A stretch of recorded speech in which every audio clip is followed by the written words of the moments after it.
To understand the Terracotta army, we must first understand the world that existed before it. This world was not unified. It was divided into rival states, each competing for survival and dominance. The period is known as the Warring States era, lasting from 770 to 221 BCE. For more than 5 centuries, China was not a single empire, but a collection of kingdoms, each with its own ruler, its own armies, and its own ambitions. The story of the Terracotta army begins here, in this fractured landscape. The 7 major states that dominated this period were Qi, Chu, Yan, Han, Zhao, Wei, and Qin. Each of these states controlled large territories. Each had its own capital, its own bureaucracy, and its own military traditions. The balance of power shifted constantly. Alliances were formed and broken. Wars erupted with little warning. For the ordinary people, life was marked by uncertainty. A farmer might see his land change hands several times in a single lifetime, depending on which army marched through his fields. Geography shaped the divisions of this era.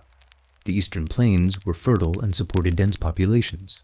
These lands produced abundant harvests of millet and wheat, making them valuable prizes for any state that could control them. The southern regions, with their warmer climates, allowed rice farming to flourish.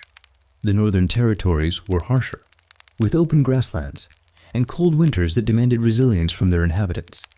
To the west lay mountains and rivers that created natural barriers. It was here, in what is now Shaanxi province, that the Qin state developed.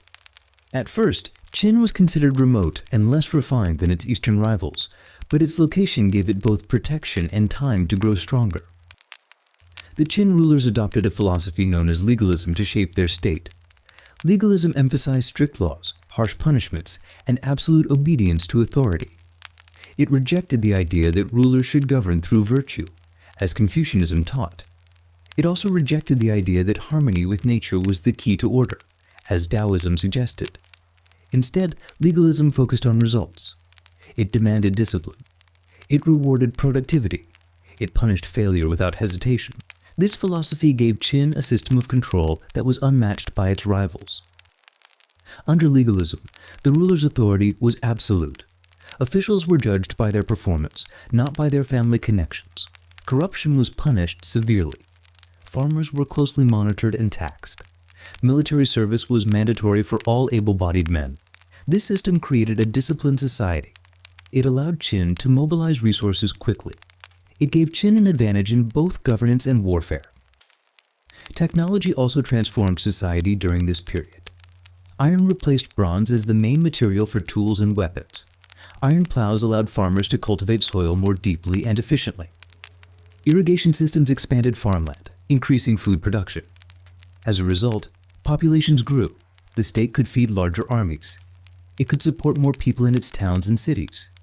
Economic growth and military strength reinforced each other. On the battlefield, the crossbow became a decisive weapon. It was powerful, accurate, and could be used effectively by soldiers with limited training. This meant that armies could be larger and more deadly than ever before. Qin excelled in adopting these innovations. It standardized weapons so that parts could be replaced easily. It trained its soldiers with strict discipline. It built roads to move armies quickly across its territory. It constructed fortifications to secure its borders. These measures made Qin's military one of the most effective in the Warring States period. But life in this period was not only about war and politics. Most people were farmers who rose early to work in the fields. They planted millet, wheat, and rice, depending on the region. They used iron tools to till the soil and relied on irrigation to water their crops. Children helped carry water from streams. Families worked together to ensure survival. The rhythm of life was tied to the seasons, with planting in the spring, tending in the summer, and harvesting in the autumn. Markets were important centers of activity.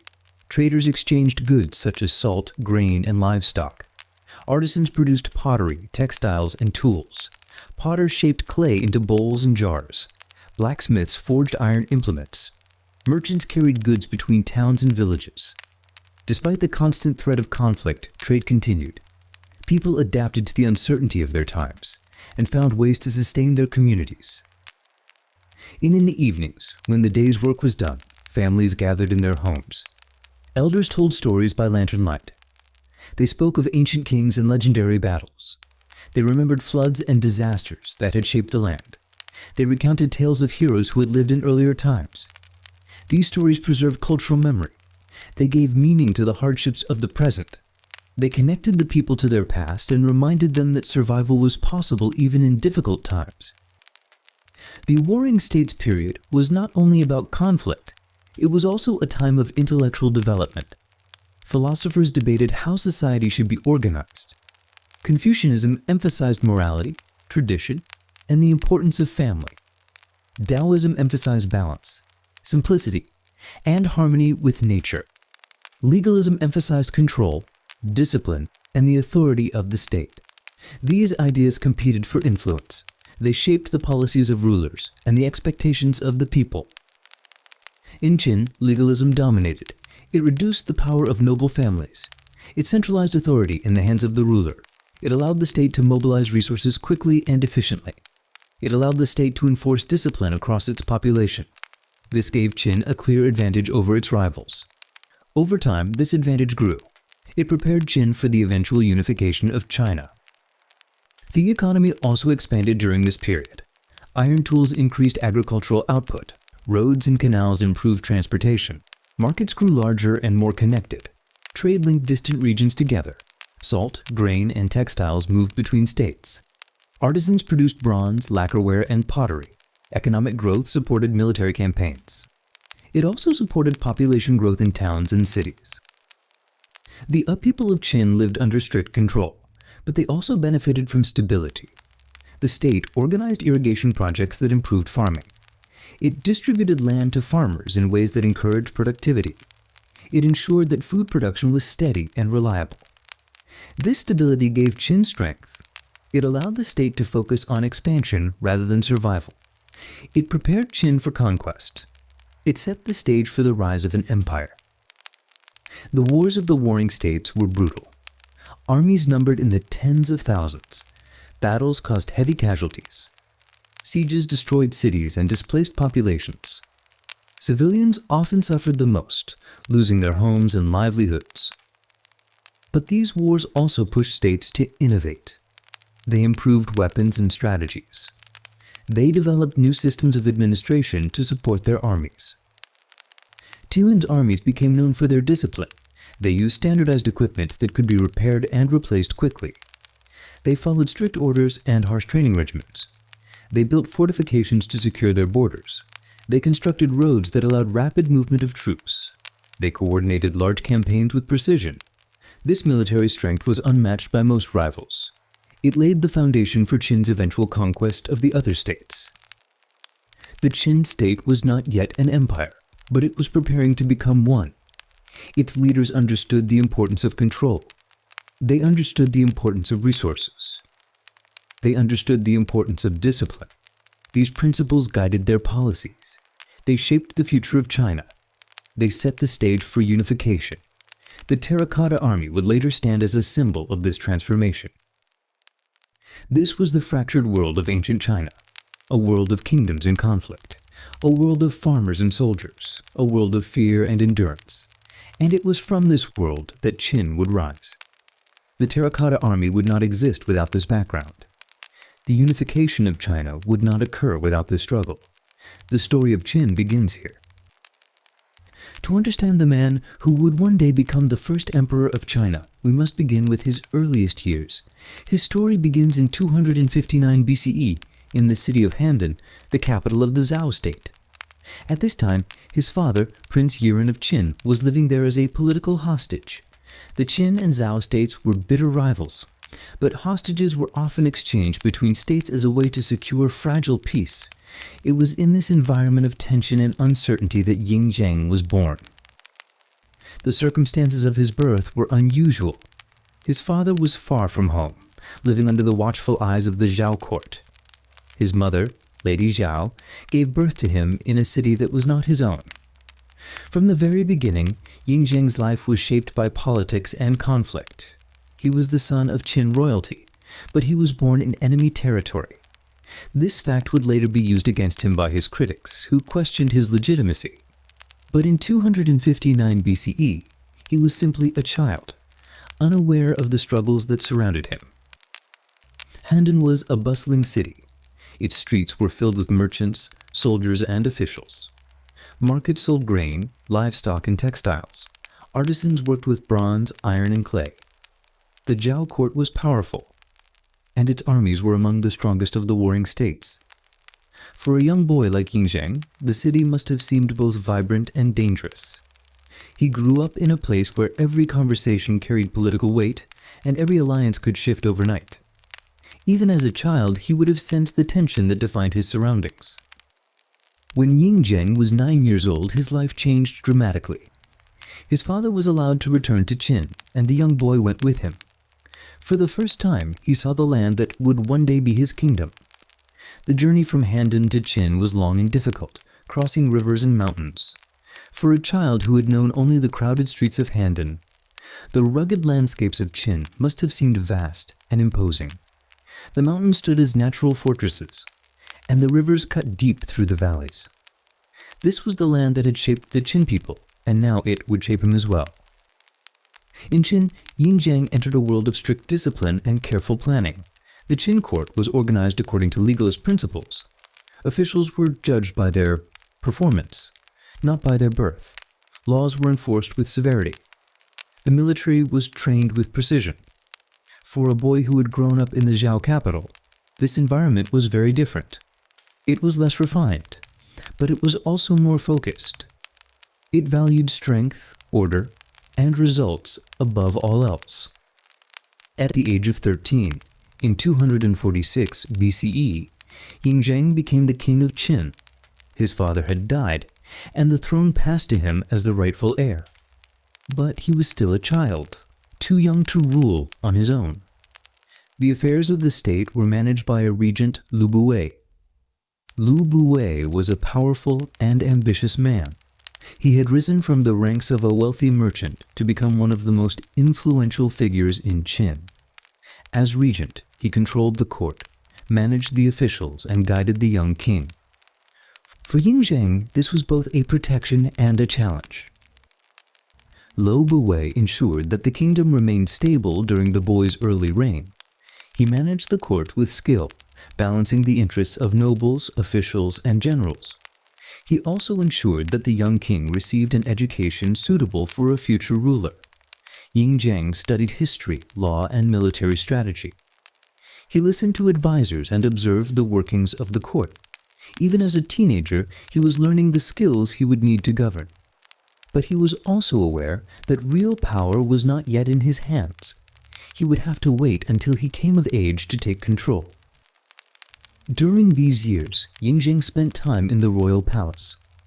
He observed the craftsmen who worked there, shaping bronze vessels, carving jade ornaments, and forging weapons. He watched as officials recorded laws and decrees on bamboo slips. He listened to stories of his ancestors, kings who had fought to expand Qin's territory and secure its survival. In the quiet gardens of the palace, he contemplated the legacy he would one day inherit. He was young, but he was already aware that his life carried great responsibility. The future of Qin would rest on his shoulders. The lessons of these years would stay with him for the rest of his life. The Qin court was a place of both opportunity and danger. Nobles competed for influence. Generals sought recognition for their victories. Officials maneuvered for power. For a young king, it was a world that demanded caution. Yingzheng learned to observe carefully, to listen more than he spoke, and to judge the character of those around him. These skills would later make him a formidable ruler. But in these early years, they were tools for survival. The people of Qin also shaped his understanding of leadership. He saw farmers working the fields, producing the grain that fed the armies. He saw soldiers drilling in formation, preparing for the next campaign. He saw artisans producing weapons, armor, and tools. He understood that the strength of the state depended on the labor of its people. He also understood that discipline and order were necessary to maintain that strength.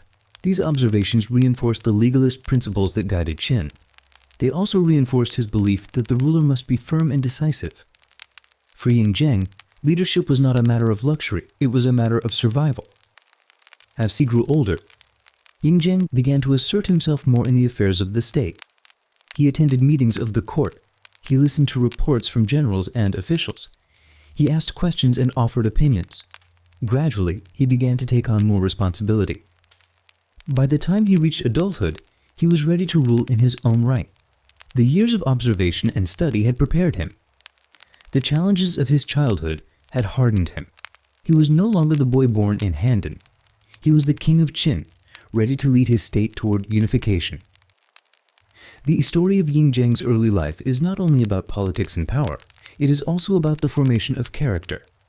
He was born in a hostile city, raised in a strict court, and guided by ambitious men. He learned to be cautious, disciplined, and determined. He learned that survival required strength. He learned that leadership required control. These lessons would define his reign. They would shape the empire he would one day create. By the year 246 BCE, young Zhengli 13 years old, but he had already inherited the throne of Qin. The death of his father placed the weight of the kingdom on his shoulders. Although the regent Lu Bui still managed the affairs of the court, the boy king was already beginning to form his own vision of what Qin could become. It was during this time, at the very beginning of his reign, that one of the most extraordinary projects in human history was set into motion: the construction of his mausoleum. The decision to begin work on his tomb immediately upon his ascension was not unusual by the standards of the time. Rulers across the warring states prepared their burial places long before their deaths, believing that the afterlife required the same order and resources as the world of the living. But the scale of Ying Zheng's mausoleum was unprecedented. From the very beginning, it was envisioned not as a simple resting place, but as a vast underground world, a kingdom beneath the earth that would mirror the empire he intended to build above it. The project began in 246 BCE, and it would continue for decades, employing thousands of laborers, artisans, and engineers. The young king was fascinated by the idea of legacy. He had grown up hearing stories of his ancestors, kings who had fought to expand Qin's territory and secure its survival. Now, as he walked through the palace halls, he thought about how his own reign would be remembered. The mausoleum was not only a preparation for death, it was a statement of ambition. It declared that his rule would be permanent, that his authority would extend beyond his lifetime, and that his vision of order would endure even in the afterlife. The construction site was located at the foot of Mount Li, near the Qin capital of Shenyang. The area was chosen for its stability, its resources, and its symbolic connection to the land of Qin. From the earliest days, the site was filled with activity. Laborers dug deep into the earth, carving out chambers and passages. Architects sketched plans by candlelight. Consulting with officials and engineers, artisans prepared materials that would one day fill the tomb with treasures, weapons, and statues. The young king visited often, walking through the unfinished passages at night, imagining the world that was being created for him beneath the ground. These midnight walks became a habit. Accompanied by a small group of guards and attendants, Ying Zheng would descend into the half-finished chambers, carrying a lantern to light his way. The air was cool and damp, filled with the sound of chisels striking stone. He would pause to study the work, asking questions of the overseers, and sometimes offering his own suggestions. He was not content to leave the project entirely in the hands of others. Even as a teenager, he wanted to shape the details of his legacy. He imagined the walls lined with treasures, the floors guarded by statues, and the chambers filled with everything he would need in the afterlife. At the same time, Ying Zheng was being shaped by the influence of his advisors. Among them, one figure stood out: Li Si. Li Si was a legalist thinker, trained in the philosophy that had already guided Qin's rise. He believed in strict laws, centralized authority, and the absolute power of the ruler. He argued that the strength of the state depended on discipline and order, not on tradition or morality. For the young king, Li Si's ideas were compelling. They matched his own instincts, formed by a childhood of uncertainty and a court filled with intrigue. Li Si became one of his most trusted advisors, and his influence would shape the policies of Qin for decades to come. Under Li Si's guidance, Yingzheng began to see himself not just as the king of Qin, but as the future ruler of all China. The warring states had been locked in conflict for centuries, but Qin was growing stronger. Its armies were disciplined, its officials efficient, and its resources abundant.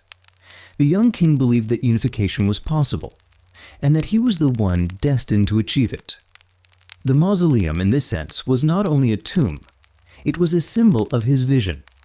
It represented the permanence of the order he intended to impose on the fractured world around him. But Yingzheng's vision extended beyond politics and war. He was also fascinated by the idea of immortality.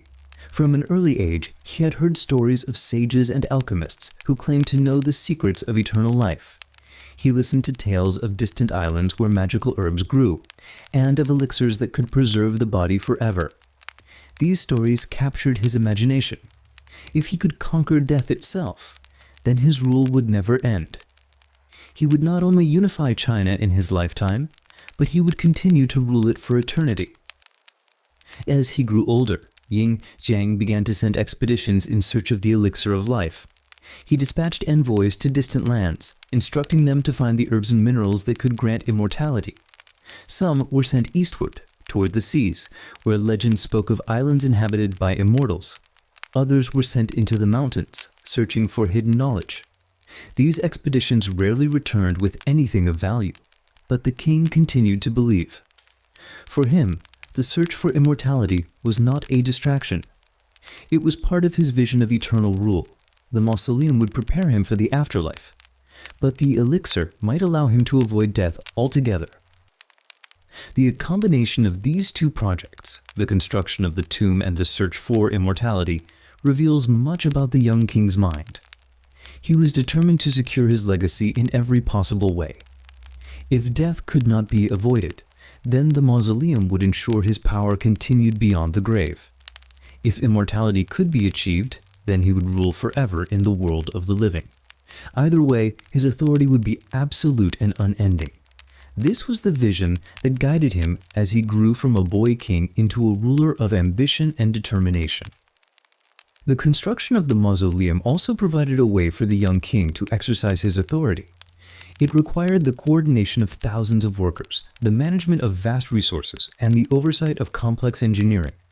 By involving himself in the project, Yingzheng learned how to command large undertakings. He learned how to balance the demands of officials, artisans, and laborers. He learned how to enforce discipline on a massive scale. These lessons would later serve him well in his campaigns of conquest. The tomb was not only a monument to his future, it was also a training ground for his leadership. Candlelit meetings with architects became a regular part of his routine. He would sit with them in the evenings, studying their sketches and listening to their reports. They discussed the layout of the chambers, the placement of treasures, and the construction of hidden passages. They debated how best to protect the tomb from looters and how to ensure that it would endure for centuries. The young king asked questions, offered suggestions, and sometimes insisted on changes. He was deeply involved in the details, not content to leave the work entirely to others. For him, the mausoleum was not just a project. It was a reflection of his vision, and he wanted it to be perfect. These meetings often stretched late into the night. The flicker of candles illuminated the faces of the architects, their shadows dancing on the walls. Scrolls of plans and diagrams lay spread across the tables. The air was filled with the smell of ink and wax. The young king leaned forward, studying every line, every measurement. He imagined the chambers filled with statues, the walls painted with scenes of his victories, the floors lined with treasures. He imagined himself walking through these halls in the afterlife, surrounded by the symbols of his power. The mausoleum was becoming more than a tomb. It was becoming a world of its own.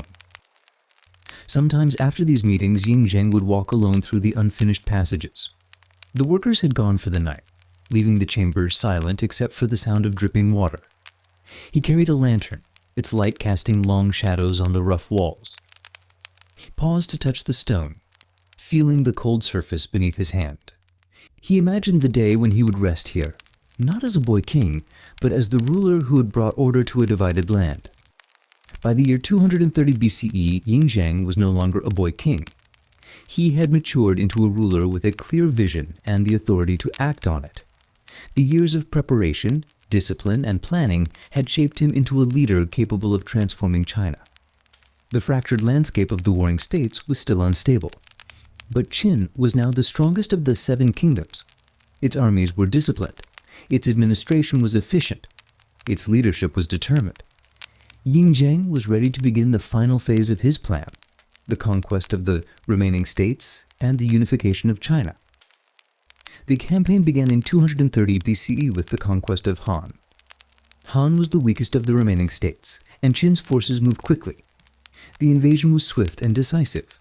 Han's capital fell with minimal resistance, and its territory was absorbed into Qin. This victory sent a clear message to the other kingdoms. Qin was no longer content with survival. It was now pursuing dominance. Yingzheng did not celebrate publicly. He remained focused on the next objective. The conquest of Han was only the beginning. In 228 BCE, Qin turned its attention to Zhao. Zhao had once been a powerful military state, but years of conflict had weakened it. Qin's generals, trained in legalist discipline and supported by efficient logistics, launched a calculated assault. They targeted key fortresses and supply lines, forcing Zhao's forces into retreat. The capital of Handan, where Yingzheng had been born, was captured. For the king, this moment carried personal significance. He had returned to the city of his birth, not as a hostage, but as a conqueror. Zhao was annexed, and its people became subjects of Qin. The conquest of Yan followed in 226 BCE. Yan attempted to resist by sending an assassin to kill Yingzheng. The attempt failed, and the response was swift. Qin's armies invaded Yan and dismantled its defenses. The capital was taken, and the state was absorbed. The assassination attempt only strengthened Yingzheng's resolve. He saw it as proof that unification was necessary to end the chaos. The fragmented states could not be trusted to maintain peace. Only a single authority could bring stability. In 225 BCE, Qin moved against Wei. Wei was strategically located and had strong fortifications. Qin used a combination of military force and engineering to overcome them. They diverted rivers to flood Wei's defenses, forcing surrender. This tactic demonstrated Qin's ability to combine brute strength with strategic innovation. Wei was annexed, and its officials were replaced with Qin administrators. The campaign continued without pause. Yingzheng was determined to complete the unification. The conquest of Chu in 223 BCE was more difficult. Chu was large and culturally distinct. Its terrain was challenging, with rivers and forests that slowed Qin's advance. Chu's armies resisted fiercely, and the campaign lasted longer than expected. But Qin's discipline and resources eventually prevailed. Chu's capital was captured, and its territory was absorbed. The fall of Chu marked a turning point. Only one major state remained, Qi. Qi had watched the other states fall and chose not to resist.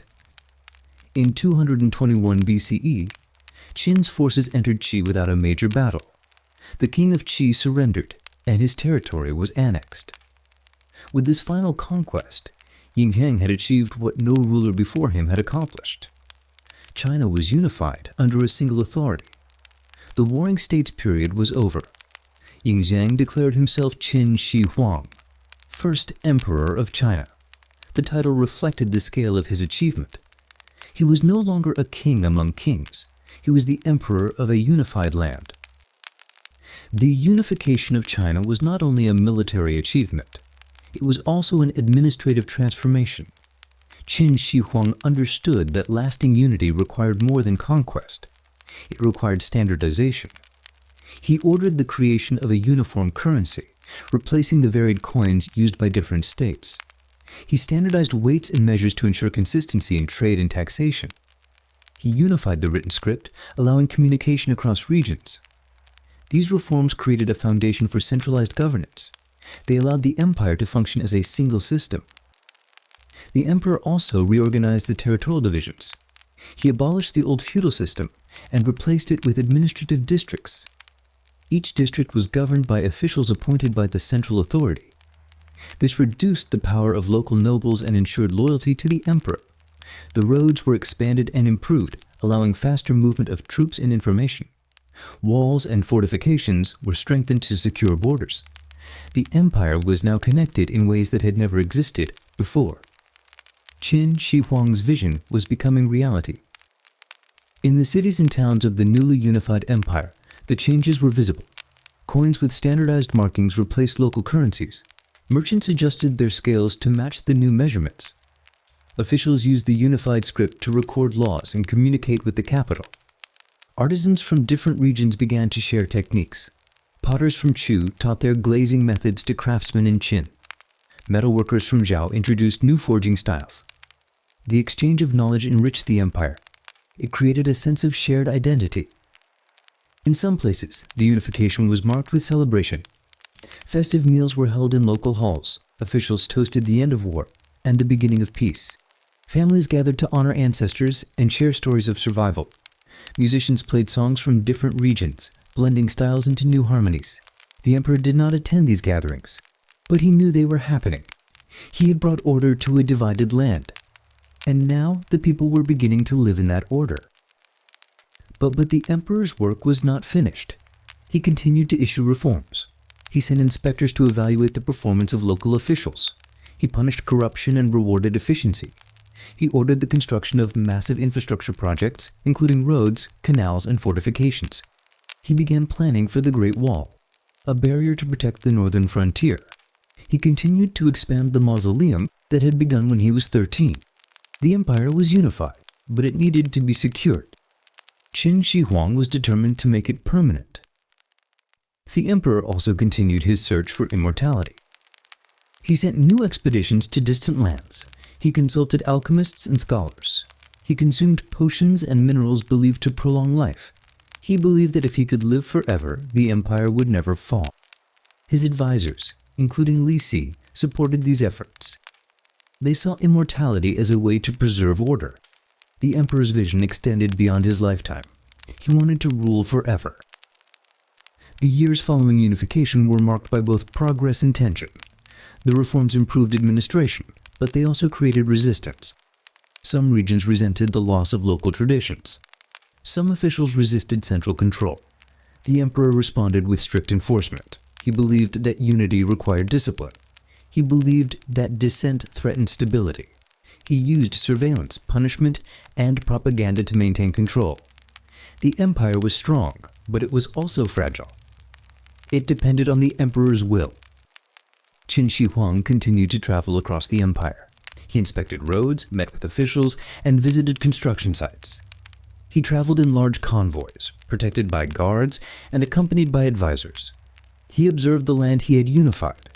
He listened to reports and issued commands. He remained active, always planning, always building. He believed that the empire must be maintained through constant effort. He did not rest. He did not retreat. He continued to shape the future. By the time Qin Shi Huang had unified China, his vision for the afterlife was already well underway. The mausoleum project had begun the moment he ascended the throne at age 13. Now, with the empire under his control, the scale of the plan expanded dramatically. It was no longer just a royal tomb. It was a subterranean empire, a reflection of the world he had built above ground, a world designed to last forever. The site chosen for the mausoleum lay near Mount Li, just outside the capital of Shenyang. The location was not selected at random. It was chosen according to principles of Feng Shui. Mount Li provided a natural backdrop of stability and protection. The surrounding terrain allowed for deep excavation. Nearby rivers and mineral deposits offered resources for construction. The emperor's advisors believed the site would ensure harmony between heaven, earth, and the spirit world. It was a place where the emperor's soul could rest undisturbed. The mausoleum complex eventually covered an area of 56 square kilometers. That is larger than many modern cities. It included not only the central tomb, but also satellite pits, ceremonial halls, workshops, and barracks. The layout was designed to mirror the imperial capital. There were roads, gates, and walls. There were chambers for officials, storage areas for supplies, and quarters for guards. Everything the emperor would need in the afterlife was planned in detail. Nothing was left to chance. Over 700,000 workers were conscripted to build the mausoleum. They came from every corner of the empire: farmers, artisans, laborers, and engineers. Some were volunteers seeking favor. Others were prisoners or forced laborers. They arrived in waves, carrying tools, materials, and regional knowledge. Clay samples were brought from distant provinces to test for durability. Stone was quarried and transported by cart and raft. Wood was harvested from forests and shaped into scaffolding. The site became a city of its own, a place where thousands lived and worked for years at a time. Architects led the planning process. They worked by oil lamp, drawing diagrams on bamboo slips and silk scrolls. They met in candlelit chambers to review measurements and revise layouts. They debated the placement of walls, the depth of chambers, and the flow of underground corridors. They consulted with engineers about ventilation and drainage. They coordinated with artisans about decorative elements. The emperor himself reviewed their work. He asked questions. He made suggestions. He approved final designs. The mausoleum was not just a construction project. It was a reflection of his authority.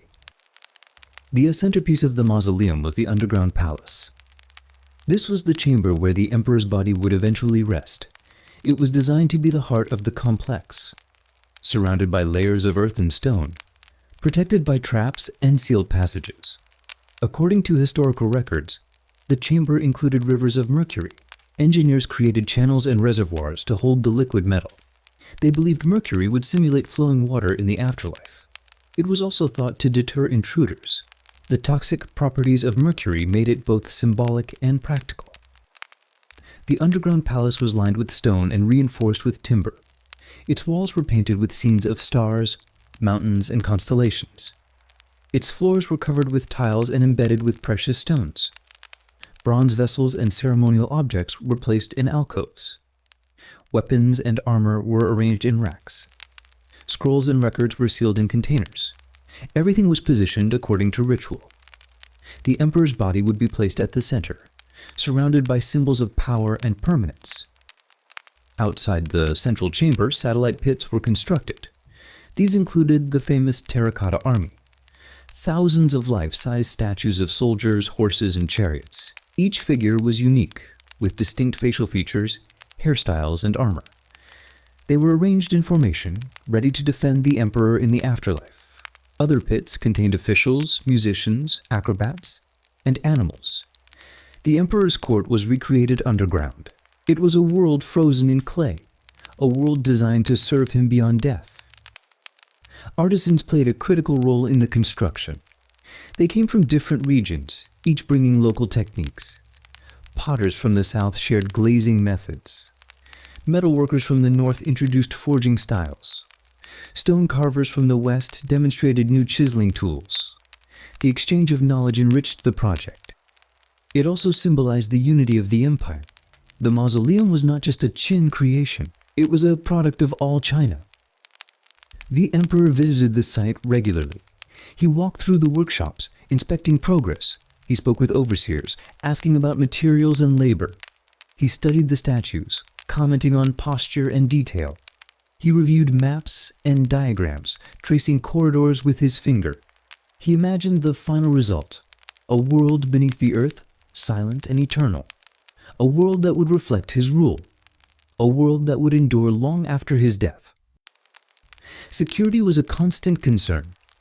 The emperor ordered that the tomb be protected by traps and sealed passages. Workers were sworn to secrecy. Some were never allowed to leave the site. Records were kept hidden. Entrances were disguised. The goal was to prevent looting and disturbance. The emperor believed that his rest must be undisturbed. The mausoleum was sacred. It was not to be touched. The scale of the project created logistical challenges. Food, water, and shelter had to be provided for thousands of workers. Tools had to be manufactured and repaired. Materials had to be transported across long distances. Schedules had to be coordinated. Accidents had to be managed. Diseases had to be contained. The site became a test of imperial administration. It required planning, discipline, and constant oversight. It was a reflection of the empire itself. Despite the challenges, the work continued. Year after year, the mausoleum grew. New chambers were added. New statues were sculpted. New rituals were performed. The emperor's vision remained unchanged. He wanted a world that would last forever. He wanted a legacy that could not be erased. He wanted to be remembered not just as a ruler, but as a creator of order. The mausoleum was his masterpiece. The workers who built the mausoleum left few records. Their names are mostly unknown. Their stories are buried beneath the earth. But their labor shaped one of the greatest monuments in history. They carved stone, molded clay, and forged metal. They followed plans drawn by candlelight. They worked in silence, under watchful eyes. They built a world that would remain hidden for centuries. Their legacy is in the walls, the statues, and the soil. The mausoleum was never completed in the emperor's lifetime. Work continued until his death in 210 BCE. After his passing, the tomb was sealed. The entrances were closed. The workers departed. The site was left to the earth. For more than 2,000 years, it remained untouched. Its secrets buried beneath layers of soil and silence. Its chambers waiting in darkness. By the time construction on the mausoleum was fully underway, the scale of the project had grown beyond anything previously attempted in ancient China. The vision was clear: a subterranean empire that would reflect the emperor's rule above ground. But vision alone could not shape stone or mold clay. It required people, thousands of them. And so, the empire turned its attention to the task of assembling a workforce capable of building eternity. Though the workforce came from every region of the newly unified empire, craftsmen, laborers, and prisoners were conscripted in massive numbers. Some were assigned by local officials.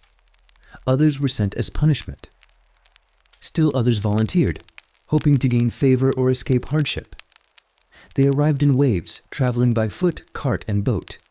They brought tools, materials, and regional knowledge. They came from the mountains of Shu, the plains of Zhao, the river valleys of Chu, and the coastal towns of Qi. The site near Mount Tli became a crossroads of cultures. Upon arrival, workers were assigned to specialized teams. The mausoleum was not built by general labor alone. It was organized into workshops, each with a specific function. There were teams for sculpting heads, teams for shaping torsos, teams for casting weapons, and teams for building horses. There were engineers who oversaw structural integrity. There were artisans who handled decoration. There were supervisors who tracked progress and enforced discipline. Each team operated like a small factory, focused on precision and efficiency.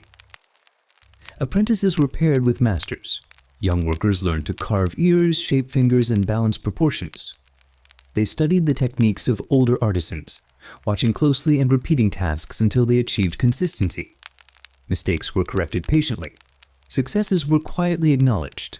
The goal was not speed, but quality. Each figure had to meet the standards set by the emperor's court. Some artisans even signed their work, leaving marks on the statues to indicate responsibility. These signatures served as a form of quality control. They also preserved a trace of individual identity in a project defined by scale. The days were long and structured. Workers rose early and reported to their assigned stations. Tools were distributed. Materials were prepared. Supervisors gave instructions. The sound of chisels, hammers, and furnaces filled the air. Dust settled on clothing and skin. The sun moved slowly overhead. Breaks were brief and regulated. The work was demanding, but it was also purposeful.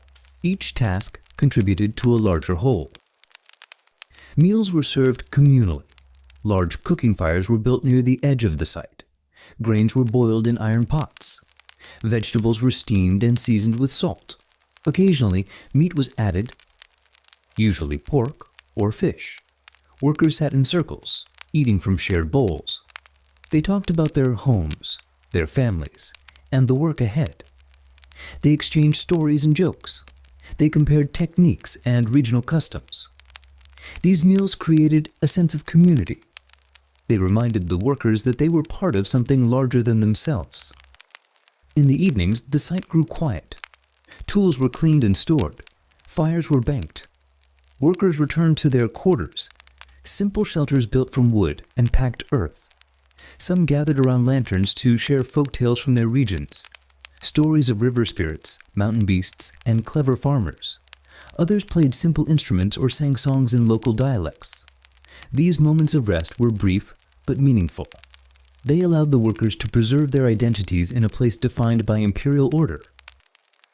The diversity of the workforce was both a challenge and a strength. Languages varied, customs differed.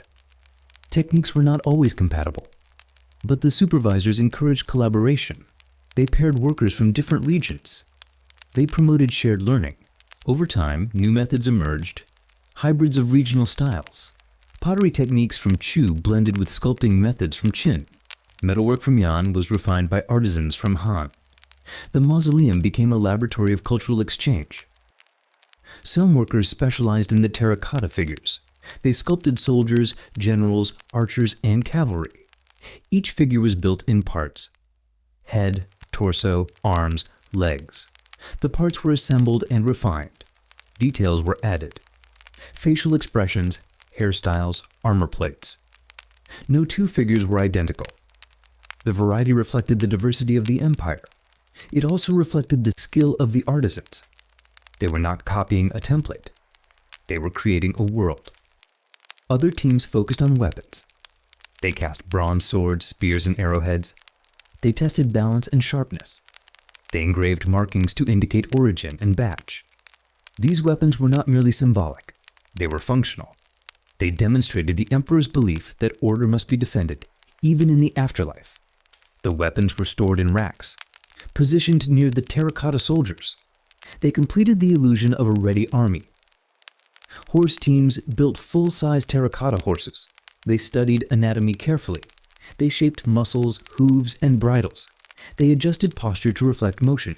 Some horses were paired with chariots. Others stood alone. The horses added movement to the formations. They suggested readiness and speed. They reminded viewers that the emperor's reach extended far and fast.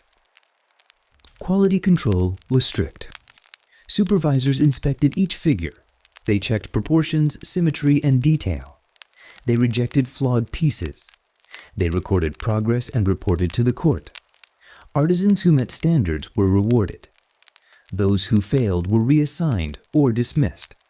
The emperor demanded excellence. The mausoleum was not a place for compromise. It was a monument to precision. Despite the pressure, many workers took pride in their craft. They saw their work as meaningful. They understood the scale of the project. They believed they were building something that would last. They passed down techniques to apprentices. They refined their methods. They left marks, sometimes hidden, on their creations. These marks were not rebellion. They were reminders. Reminders that behind every statue was a human hand. The emperor rarely spoke directly to the workers, but his presence was felt. His visits were announced in advance. His guards inspected the site. His advisors reviewed progress. He walked through the workshops, observing silently. He nodded at completed figures. He paused before maps and diagrams. He did not give speeches. He gave orders. And the work continued. The workforce was constantly replenished. Some workers left due to injury or illness. Others were reassigned to different projects. New arrivals took their place. Training was ongoing. Records were kept. Schedules were adjusted. The site operated like a city. It had its own rhythm, its own rules, its own purpose. The human cost was significant. Conditions were harsh. Accidents occurred. Diseases spread. Some workers died and were buried nearby. Their graves were simple. Their names were often unrecorded. But their labor remained. In the walls. In the statues. In the silence of the chambers. Before the first soldier was sculpted, before the first chariot was assembled, the ground near Mount Li was already alive with quiet movement. The mausoleum project had entered its most technical phase. It was no longer just about vision or manpower. It was about materials. The right clay, the right metals, the right pigments, and the right preparation to ensure that every figure, every weapon, and every detail would endure. Each morning began early. Before sunrise, workers gathered near the clay pits. The soil in this region was rich in yellow clay, a material prized for its plasticity and strength. But raw clay was not enough. It had to be mixed with sand and mica to improve its texture and durability. Teams of laborers dug carefully, removing topsoil and extracting the clay beneath. They loaded it into baskets and carts, then transported it to the workshops. The air was cool. The ground was damp. The work was quiet and methodical. In the workshops, artisans tested the clay by touch. They pressed it between their fingers, feeling for consistency. They added sand to reduce shrinkage. They added mica to improve cohesion. They kneaded the mixture until it reached the desired texture. Some used wooden paddles. Others used their hands. The process was slow but essential. Poor clay would crack in the kiln. Good clay would hold its shape for centuries. The preparation of clay was not uniform. Different teams had different standards. Some preferred a smoother mix for facial features. Others used a coarser blend for torsos and limbs. The variation allowed for specialization.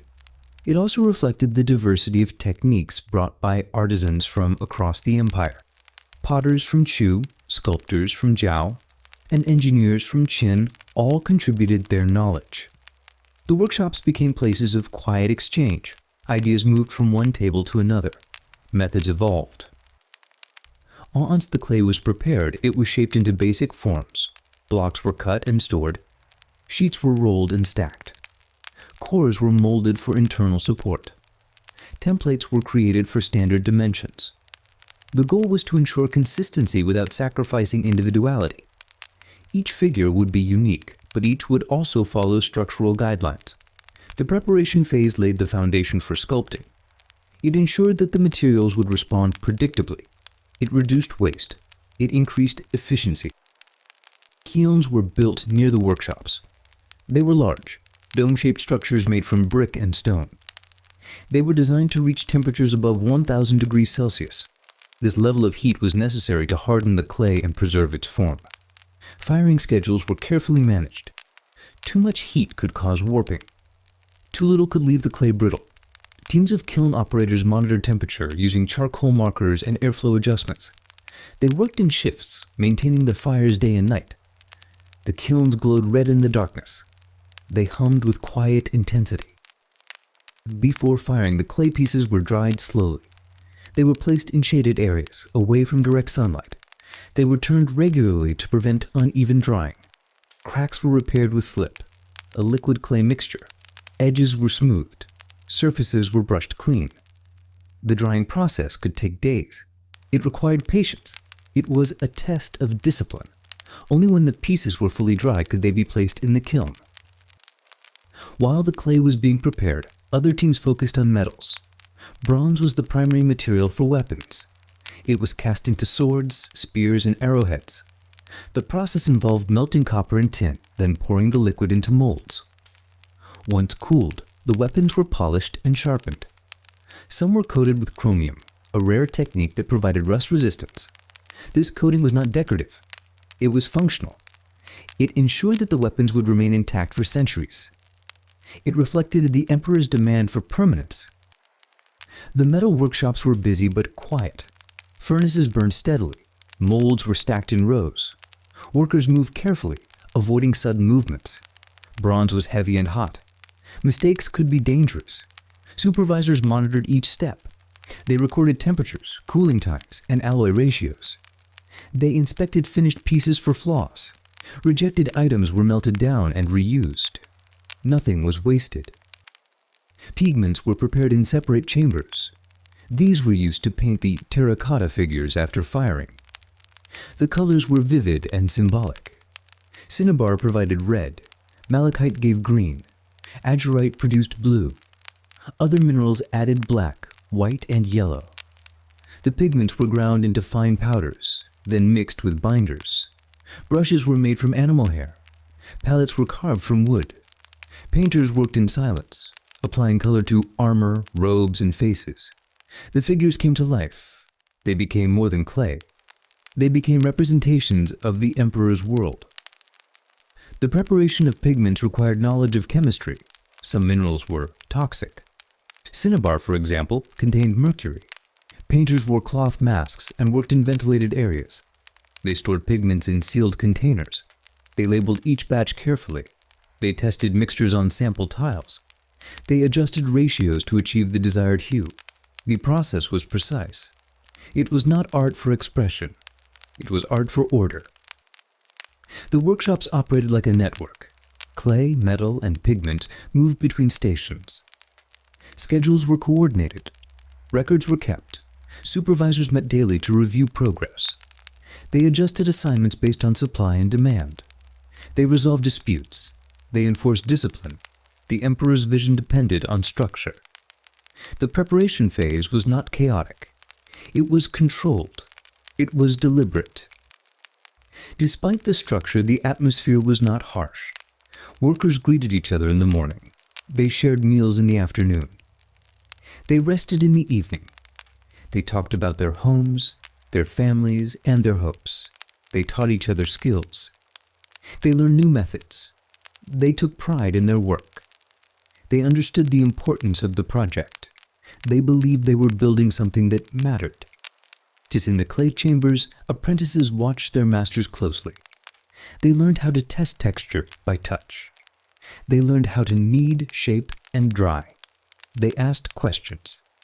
They made mistakes. They improved. In the metal rooms, young workers learned to cast and polish. They memorized alloy ratios. They practiced sharpening techniques. In the pigment stations, painters taught color, mixing, and brush control. Knowledge moved from one generation to the next. The mausoleum became a school. The emperor did not visit the preparation chambers often, but his influence was present. His standards guided every decision. His advisors reviewed reports. His inspectors walked the halls. His expectations were clear. The materials had to be perfect.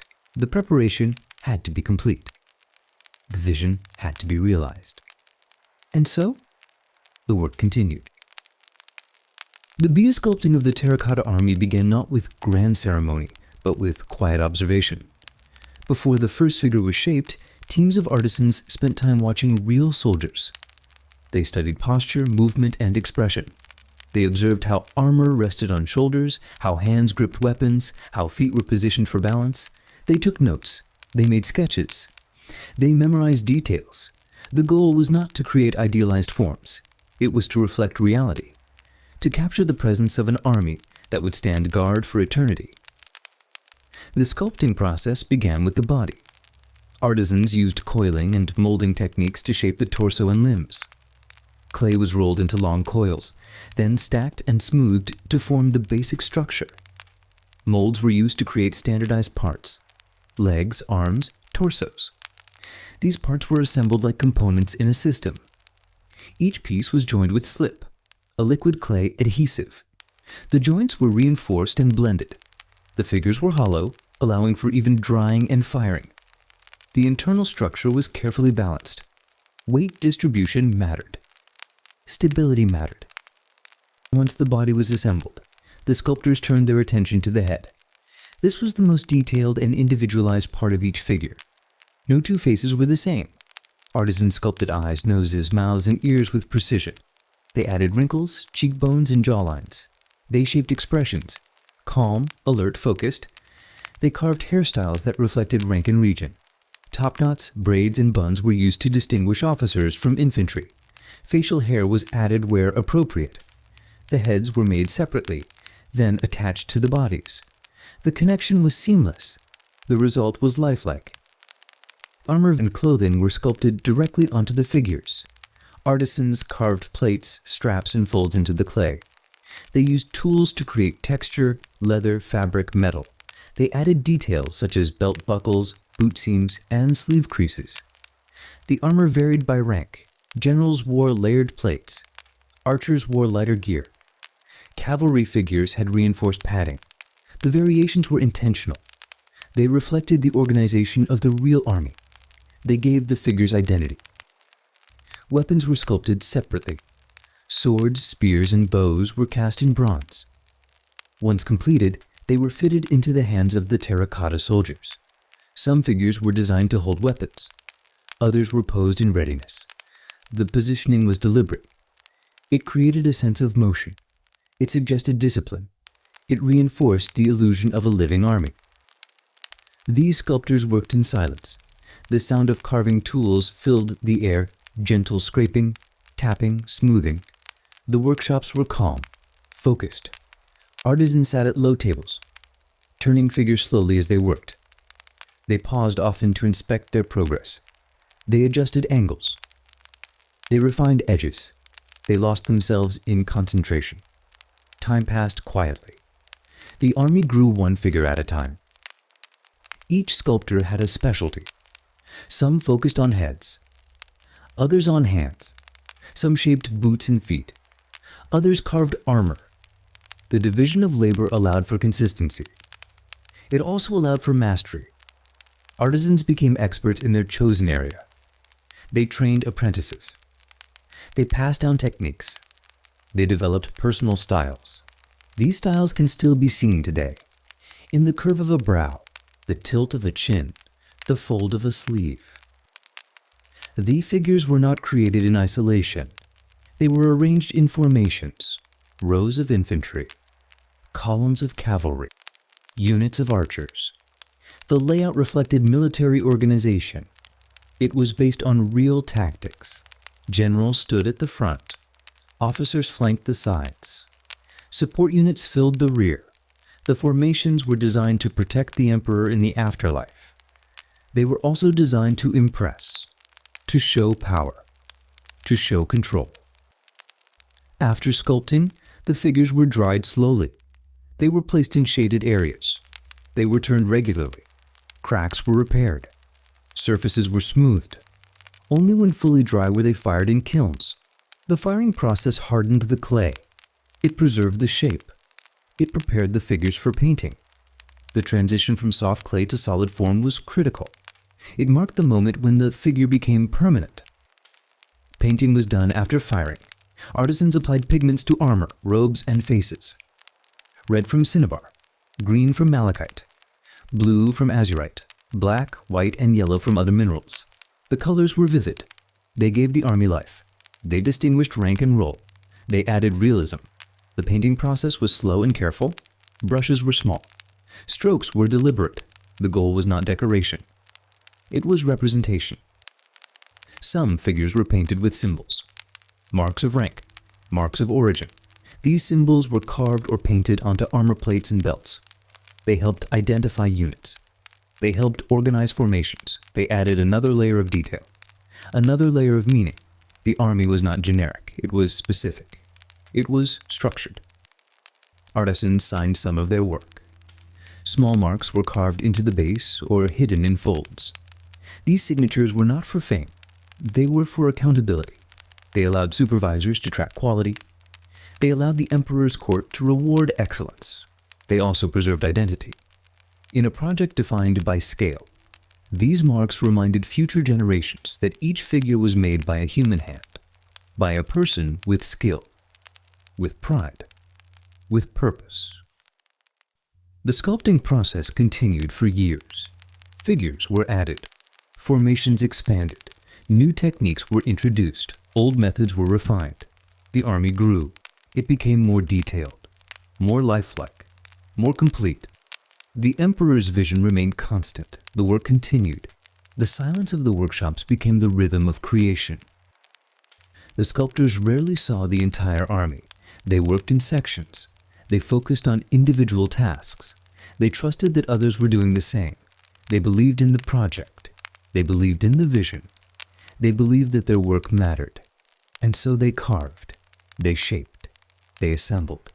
They painted. They signed. And the army came to life, one figure at a time. The terracotta army was not built as a mass of identical figures. It was conceived as a reflection of a real military force, and that meant capturing individuality in every detail. From the beginning, the sculptors understood that the emperor's vision required more than scale. It required realism. It required variation. It required the presence of life in clay. Over 8,000 warriors were created, each one unique in posture, expression, and design.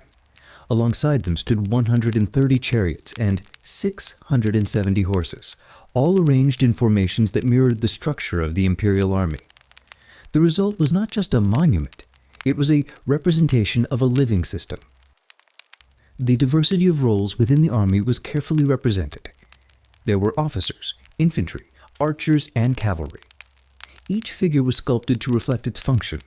Officers stood with authority, their armor more elaborate, their expressions composed and commanding. Infantry figures were solid and grounded, with heavier gear and practical stances. Archers were posed in readiness, their bodies angled for movement, their hands shaped to hold bows.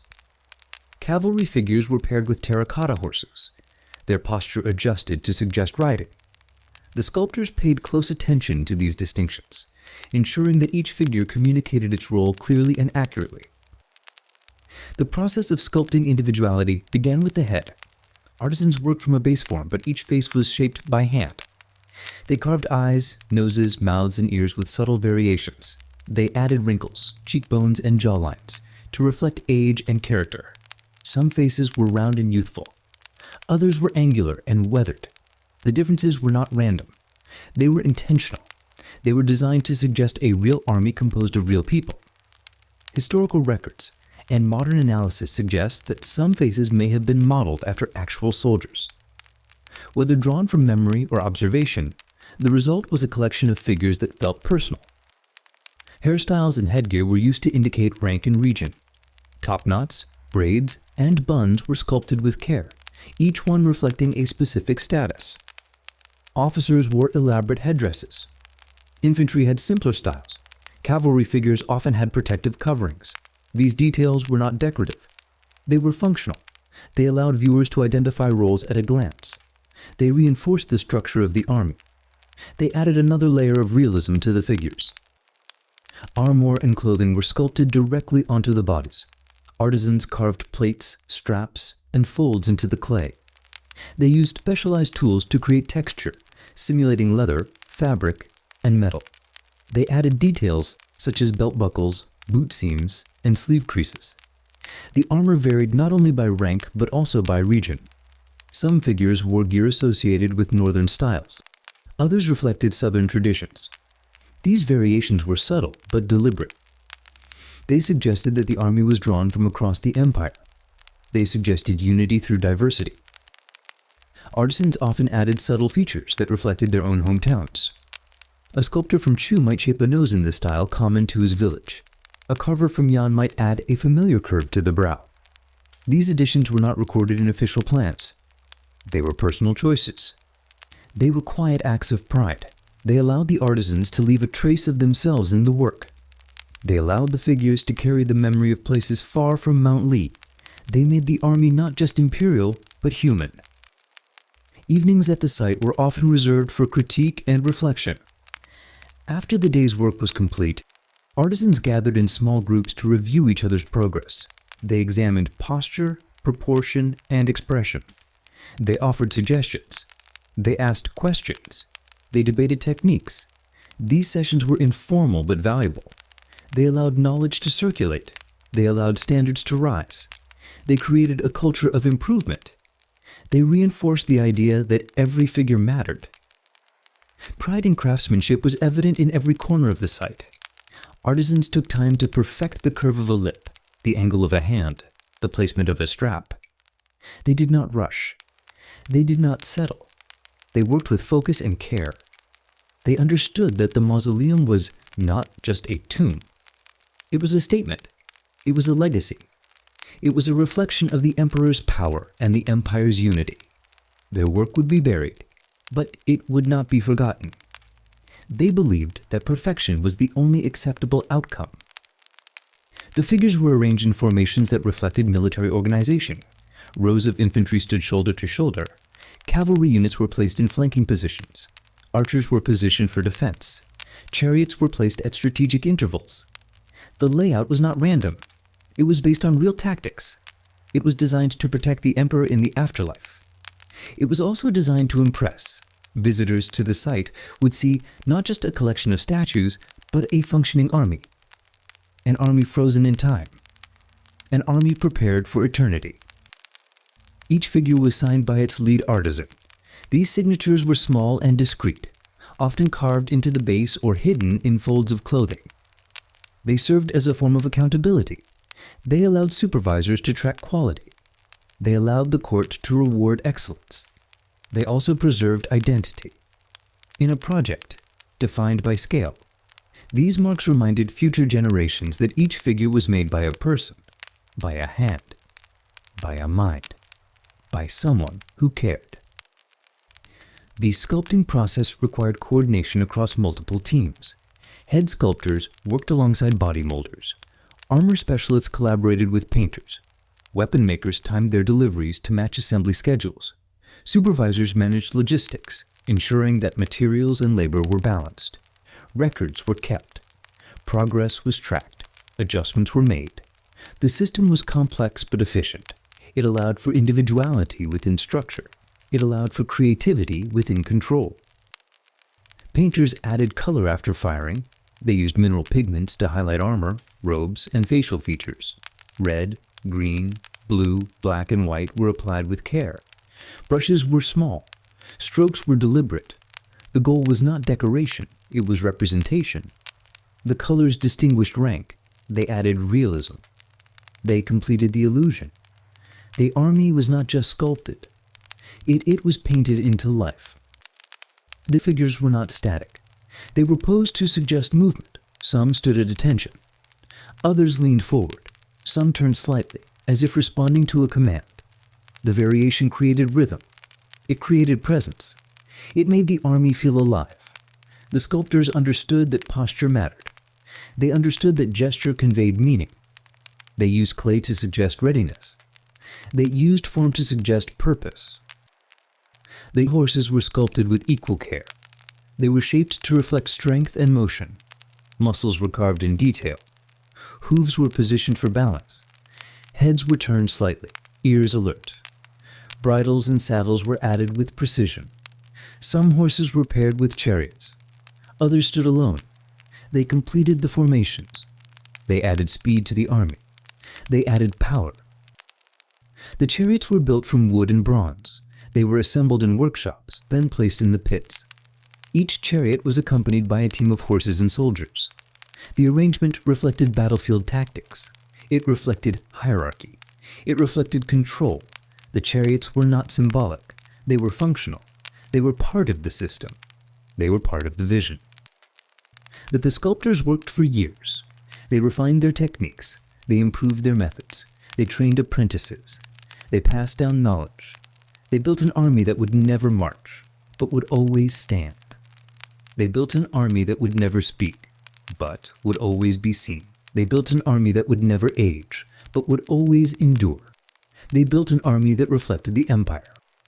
They built an army that reflected themselves.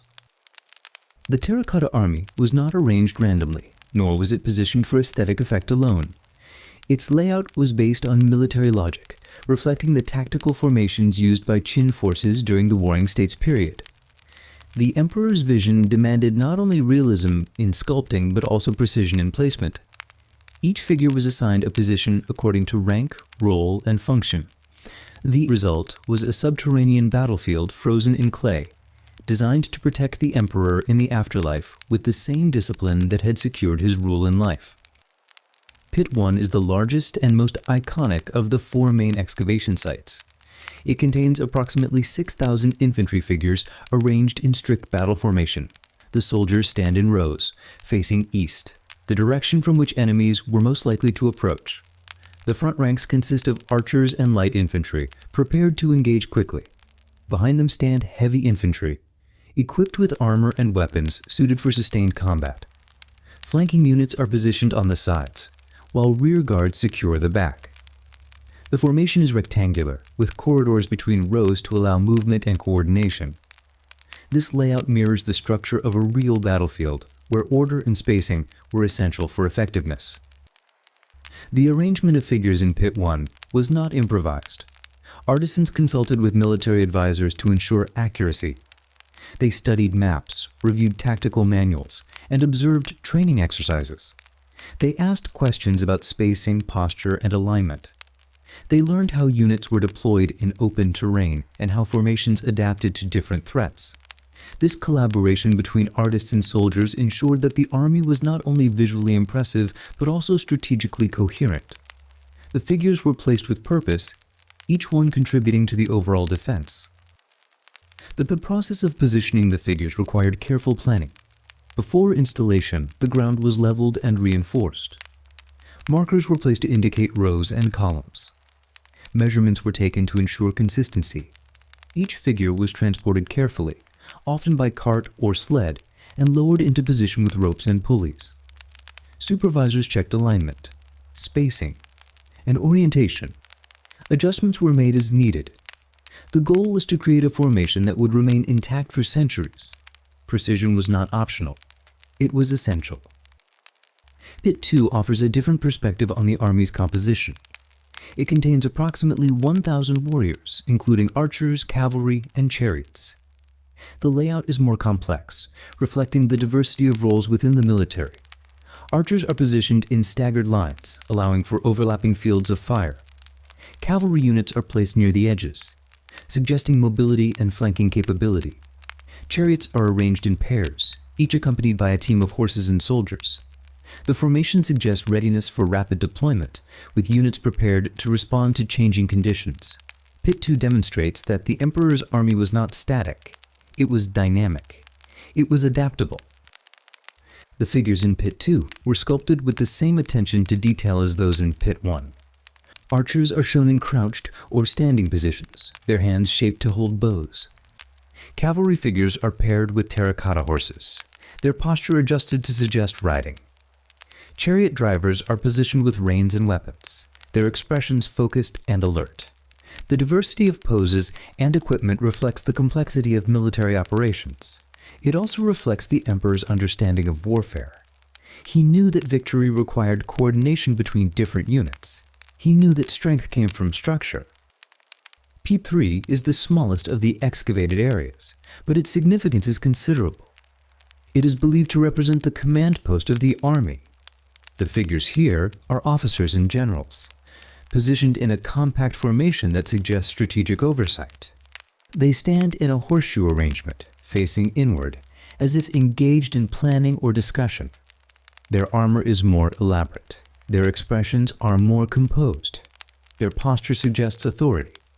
This pit reflects the importance of leadership in the Qin military system. It also reflects the Emperor's belief in centralized control. Even in the afterlife, command must be maintained. The placement of figures in Pit 3 was likely guided by court advisors. Military officials provided input on hierarchy, spacing, and orientation. They explained how officers interacted during campaigns. They described the flow of information and the chain of command. Artisans translated these concepts into clay, shaping figures that conveyed rank and responsibility. The result is a scene of quiet authority, where leadership is visible and order is preserved. Pit 3 is not dramatic. It is deliberate. It is disciplined. Pit 4 remains unfinished. It contains only traces of construction, fragments of walls, scattered bricks, and partial foundations. No figures have been found. Historical records suggest that work on this pit was halted due to the fall of the Qin Dynasty. After the death of Qin Shi Huang in 210 BCE, political instability and rebellion disrupted the mausoleum project. Resources were diverted. Labor was reduced. Plans were abandoned. Pit 4 stands as a reminder that even the most ambitious visions can be interrupted. It is a space of silence, a space of absence. The existence of 4 pits, each with a distinct purpose, reflects the Emperor's comprehensive approach to the afterlife. He did not seek symbolic protection.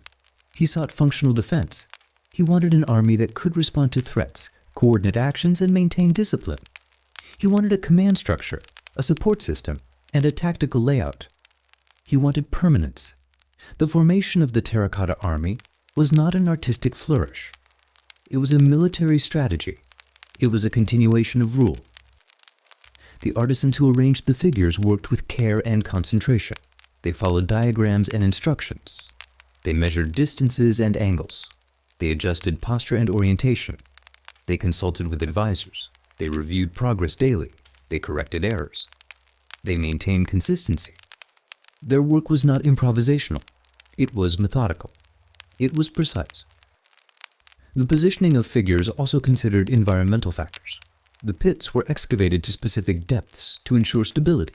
Drainage systems were installed to prevent water damage. Ventilation shafts were added to regulate temperature. The soil was compacted and reinforced. The figures were placed on platforms to reduce pressure. These measures were not decorative. They were protective.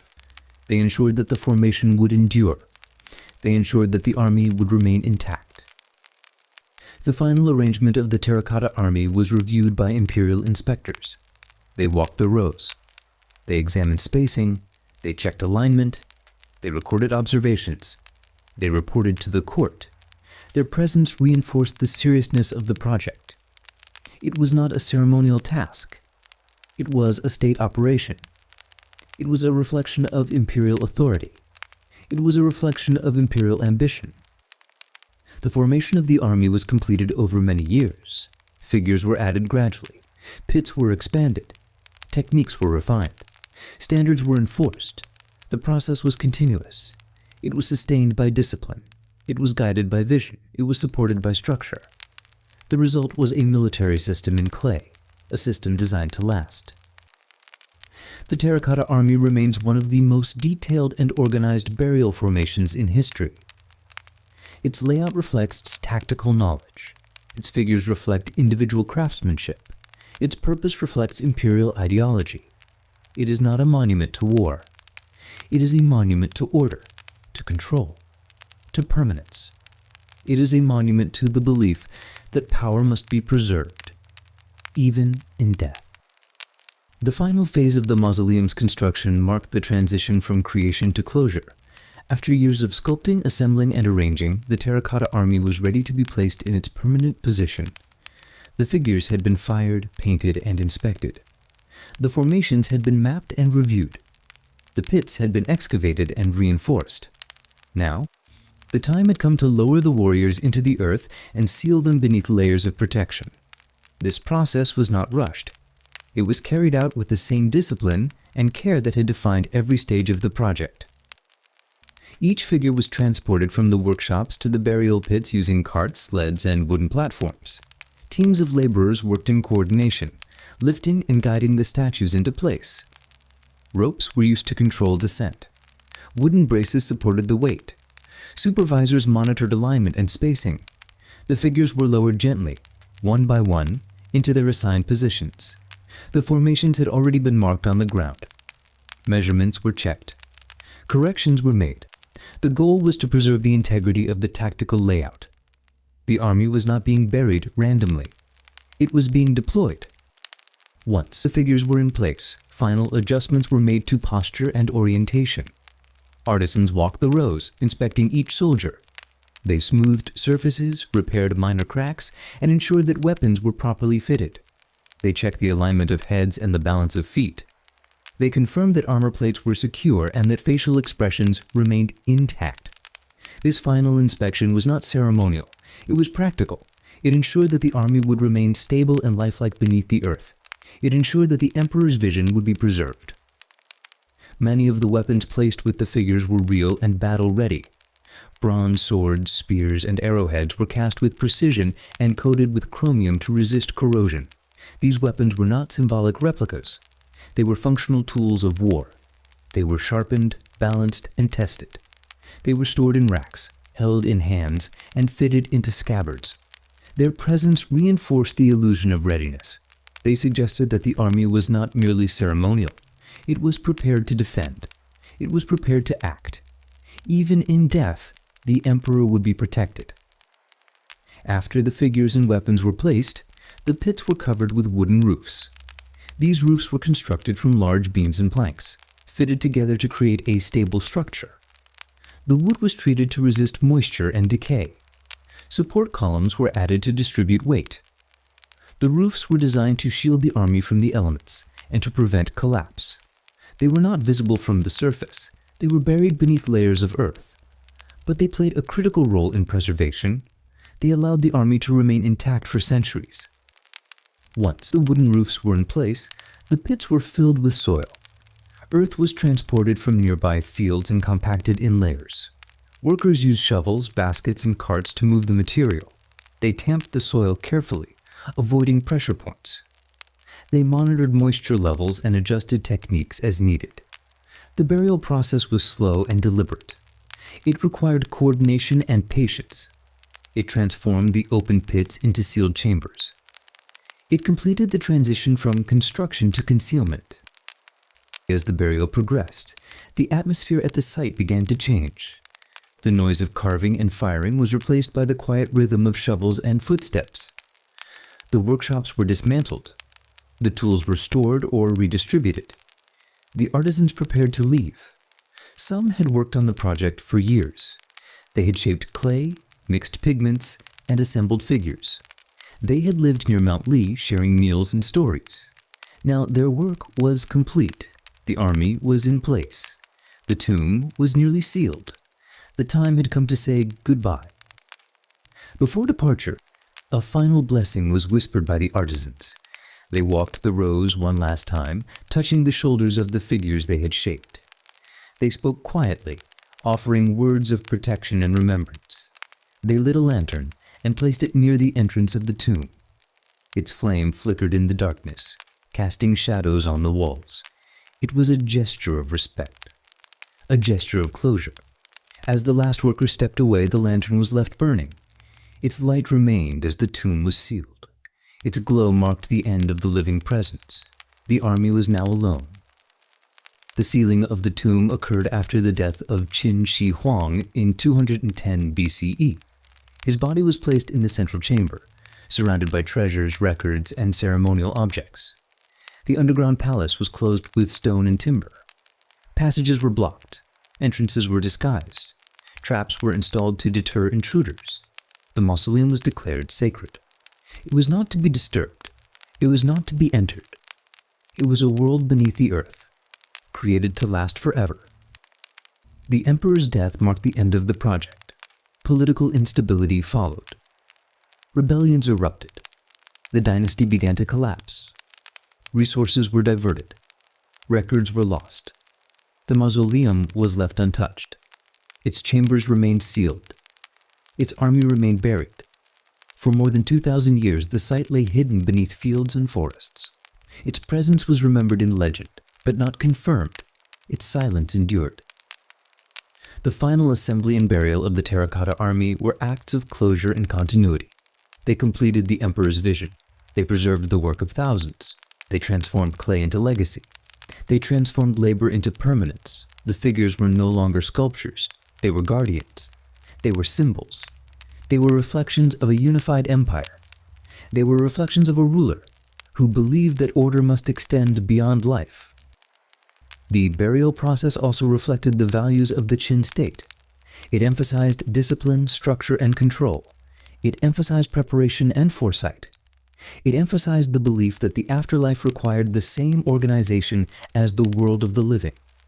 The army was not scattered. It was arranged. It was not decorative. It was functional. It was not forgotten. It was remembered. Even beneath the earth, the principles of legalism remained intact. The artisans who built the army carried those principles in their work. They followed instructions. They maintained standards. They respected hierarchy. But they also brought creativity and care. They shaped faces with individuality. They added details with precision. They signed their work with pride. Their labor was disciplined, but it was also personal. Their contribution was structured, but it was also meaningful. They did not build statues. They built a system. They built a story. That the final burial was not the end of the Terracotta army. It was the beginning of its silence, a silence that would last for centuries, a silence that would protect the figures from time and weather, a silence that would preserve the emperor's vision. The lantern left burning was a symbol of that silence. Its light faded slowly. Its warmth lingered briefly. Then the tomb was closed, and the army waited. The tomb of Qin Shi Huang remains one of the most enigmatic and untouched burial sites in human history. Although the surrounding mausoleum complex has been extensively studied and excavated, the central burial mound itself has never been opened. It rises quietly above the plains near Mount Li, covered in vegetation and surrounded by silence. Its presence is unmistakable, yet its contents remain hidden. Ancient texts describe a vast underground palace beneath the mound, a chamber designed to mirror the geography of China itself. According to these records, rivers of mercury were constructed to flow through the tomb, and deadly traps were installed to protect its secrets. The emperor's obsession with immortality shaped every aspect of its design. The tomb was not built to be visited, it was built to be eternal. The decision to leave the tomb unopened is not based solely on reverence or tradition. It is also a matter of caution. Modern surveys have detected unusually high levels of mercury in the soil surrounding the mound, lending credibility to the ancient accounts. The presence of mercury suggests that the underground rivers may still exist, and that disturbing the tomb could release toxic substances. In addition, the structural integrity of the chamber is unknown. Excavation could cause collapse or irreversible damage. For now, the tomb remains sealed, its contents preserved by time and secrecy. It is a monument to ambition and a challenge to archaeology. The underground palace described in historical text was designed to replicate the empire. Mountains were sculpted from stone. Rivers were simulated with mercury. Stars were painted on the ceiling to represent the heavens.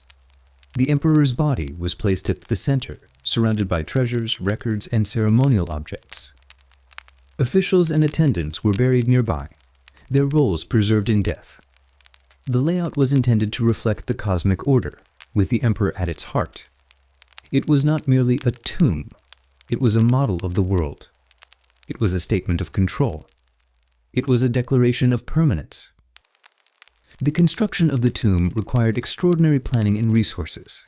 It began when Qin Shi Huang was only 13 years old, and it continued throughout his reign.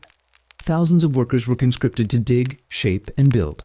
Engineers designed ventilation systems, drainage channels, and structural supports. Artisans created decorative elements, including murals, sculptures, and ceremonial vessels. Security features were added, including traps designed to injure or kill intruders. Passages were sealed with stone and timber. Entrances were disguised. The tomb was intended to remain undisturbed. It was not a place for the living. It was a realm for the emperor alone. The emperor's obsession with immortality influenced every decision. He believed that death could be delayed or even defeated. He sent expeditions in search of the elixir of life. He consulted alchemists and sages. He consumed potions made from rare minerals and herbs.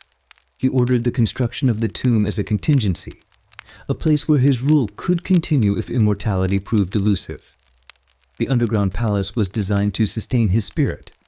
It was filled with everything he might need: food, clothing, entertainment, and protection. It was a world built to support eternal existence. It was a reflection of belief and of fear. Among the workers who built the tomb, quiet speculation was common. They spoke in hushed tones about what lay beneath the mound. Some believed that the emperor would rise again, walking the halls of the underground palace as a living spirit. Others feared that disturbing the tomb would unleash curses or misfortune. Legends began to circulate, describing spirits that guarded the chamber, watching over the emperor and punishing intruders. These stories were not part of official records. They were whispered during meals, shared in the evenings, and passed down through generations. They added mystery to the tomb. They added reverence. They added caution. The idea of spirits guarding the tomb was not unique to Qin Shi Huang. In ancient China, burial sites were often protected by symbolic guardians, statues, inscriptions, and rituals designed to ward off evil. But in the case of the emperor's tomb, the scale and secrecy amplified these beliefs.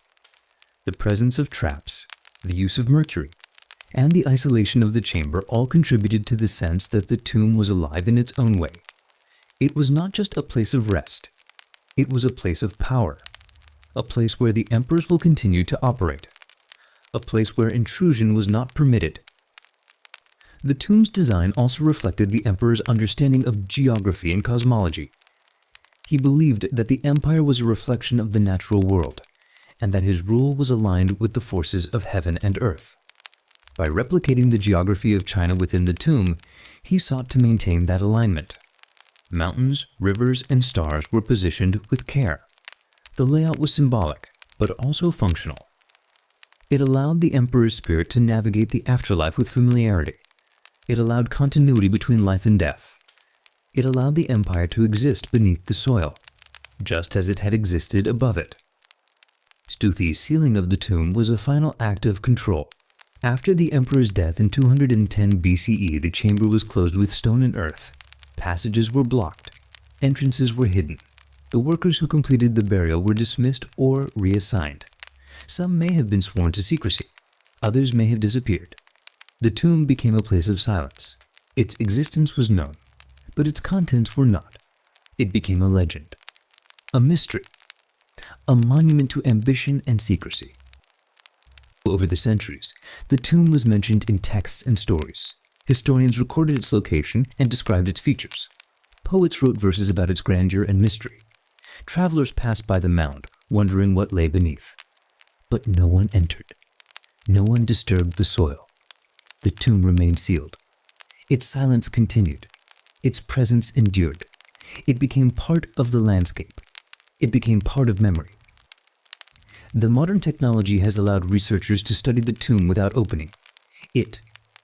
Ground-penetrating radar, magnetic surveys, and chemical analysis have revealed anomalies beneath the mound.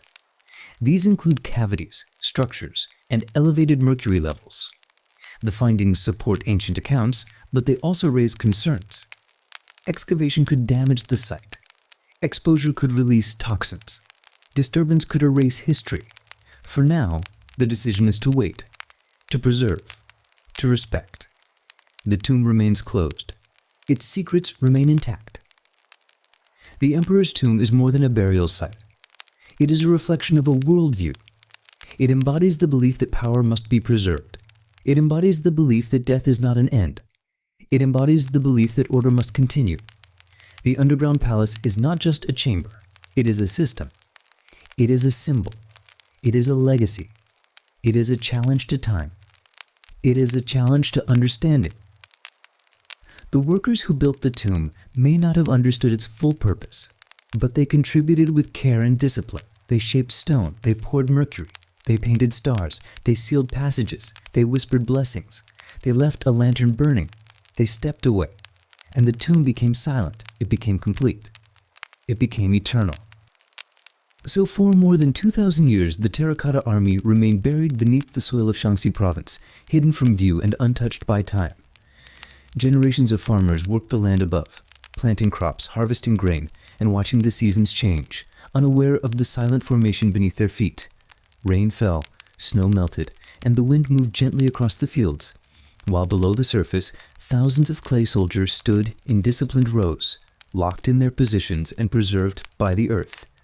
They did not move, they did not speak, and they did not age, but they remained exactly as they had been placed, waiting in darkness.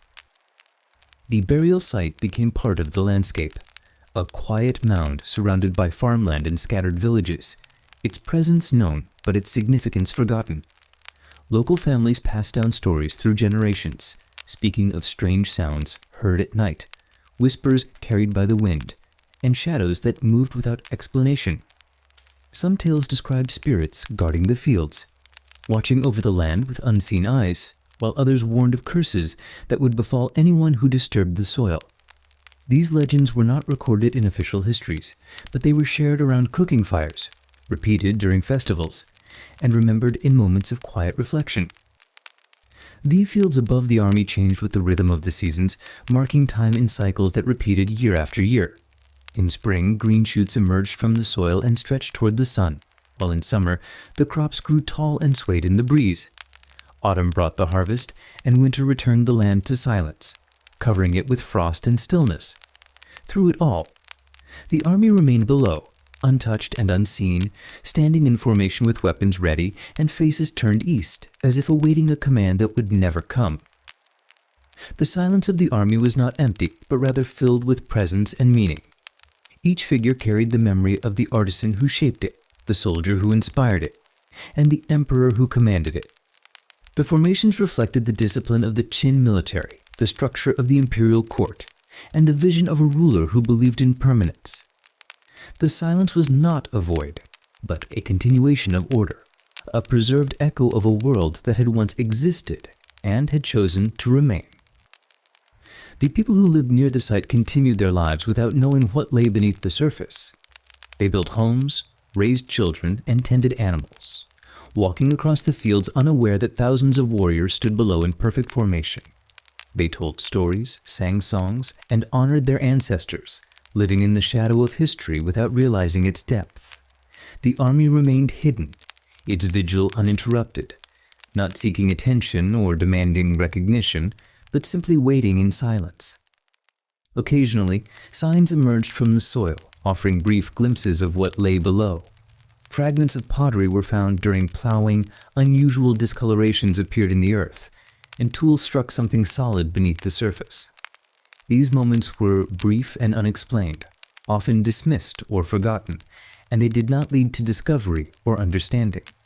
The army remained concealed, its silence continuing and its presence enduring beneath the shifting soil. The legends surrounding the site grew more elaborate over time, shaped by imagination and reverence. Some spoke of a sleeping emperor who would one day rise and reclaim his throne, while others described a hidden city beneath the fields, filled with treasures and guarded by spirits. A few believed that the land itself was sacred, protected by forces beyond understanding, and that disturbing it would bring misfortune. These stories were not based on evidence, but on intuition and the sense that something powerful lay beneath the surface, adding depth and meaning to the landscape. The army's vigil was not passive, but intentional and structured. The figures had been placed with care, arranged in formations that reflected tactical knowledge and strategic purpose. They were designed to protect the emperor in the afterlife, to represent the unity of the empire, and to endure beyond the reach of time. Their silence was not weakness, but strength, a testament to discipline, belief, and the enduring power of vision. The soil above the army became a record of time, absorbing the footsteps of farmers, the roots of crops, and the weight of seasons. It held the moisture of rain and the heat of summer, shifted gently with the wind, and settled quietly in winter. It protected the figures below, shielding them from erosion, disturbance, and decay. Becoming part of the army's armor and part of the emperor's design, the soil was not just a barrier, but a guardian of silence and permanence. The silence of the army was not forgotten, even if its origin was unknown. It was remembered in dreams, in stories, and in the quiet moments between tasks, felt by those who walked the fields even if they did not understand its source. It was present in the rhythm of daily life, in the patterns of planting and harvest, and in the stillness of winter. It was part of the land, part of the people, and part of the world that continued to change above it. The figures beneath the soil did not change, remaining exactly as they had been sculpted and placed. Their faces retained the expressions shaped by artisans, their armor remained intact, and their weapons remained ready. Their formations held firm, their posture remained disciplined, and their silence remained unbroken. They did not erode, they did not forget, and they did not fade, preserved by clay, craftsmanship, and time. The silence of the army became a symbol of endurance, loyalty, and belief in the continuity of order. The emperor had created a world beneath the earth, and that world had survived the rise and fall of dynasties, the passage of centuries, and the changes of civilization. It had survived without being seen, without being disturbed, and without being understood, preserved in silence and in formation. It was not a monument to war, but a monument to permanence. The people who lived near the site continued to honor the land, planting carefully, avoiding certain areas, and respecting the stories passed down through generations. They did not dig too deep, they did not disturb the soil, and they did not challenge the silence that surrounded them. They lived alongside it, accepted it, and carried it with them, allowing the army to remain undisturbed and allowing the silence to continue. The silence of the army was filled with memory, intention, and presence, each figure standing for a soldier, a sculptor, a vision, and a belief. It was not emptiness, but a preserved echo of a world that had once existed and had chosen to remain. It was not absence, but continuity, shaped by discipline and sustained by time. It was not forgotten, but remembered in the quiet rhythms of the land. The seasons continued to pass above the buried army, bringing renewal in spring, growth in summer, harvest in autumn, and rest in winter. The cycle repeated year after year, changing the land and the people, while the army remained unchanged beneath the soil. It did not respond to the world above, but it remained present, preserved in formation and in silence. It waited, not for discovery, but for remembrance. It waited, not for command, but for understanding. It waited, not for movement, but for meaning. In the spring of 1974, in the outskirts of Xi'an, a group of farmers began digging a well in the dry soil of their village. The land had been cultivated for generations, and the farmers expected to find nothing more than rock, clay, and groundwater. They worked with simple tools, clearing the surface and breaking through layers of compacted earth. The task was routine, and the mood was quiet, shaped by the rhythm of labor and the familiarity of the land. But as the digging continued, something unexpected emerged from the soil. It was not a stone, nor a root, nor a piece of pottery. It was a fragment of a human figure, sculpted in clay and shaped with precision. The farmers paused, uncertain of what they had uncovered. They examined the fragment carefully, brushing away dirt and inspecting its surface. It appeared to be part of a head, with a carved ear and a portion of a hairstyle. The material was dense and well-fired. Unlike anything they had seen before, they continued digging, and more fragments appeared, pieces of arms, torsos, and legs, all broken but clearly crafted. The excitement was gentle, tempered by caution and curiosity. The farmers did not know what they had found, but they sensed that it was important. They reported the discovery to local authorities, who contacted archaeologists in Xi'an. Within days, a team arrived to investigate. The archaeologists began their work with care and precision, setting up a perimeter and documenting the site. They examined the fragments, noting the craftsmanship, the scale, and the style. They cleared the soil layer by layer using brushes and small tools to avoid damage. As more pieces were uncovered, the scope of the discovery began to take shape. The fragments were not isolated. They were part of a larger structure, buried beneath the fields and preserved by time. The figures were arranged in rows, facing east, their posture disciplined and their expressions composed. The archaeologists realized that they had found something extraordinary. They had uncovered the first warriors of the Terracotta army.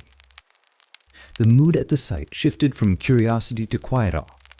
The archaeologists worked in silence, focused on the delicate task of excavation.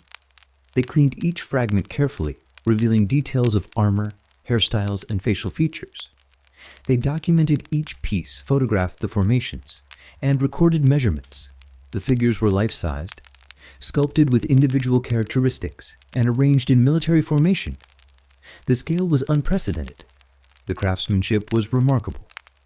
The discovery was historic.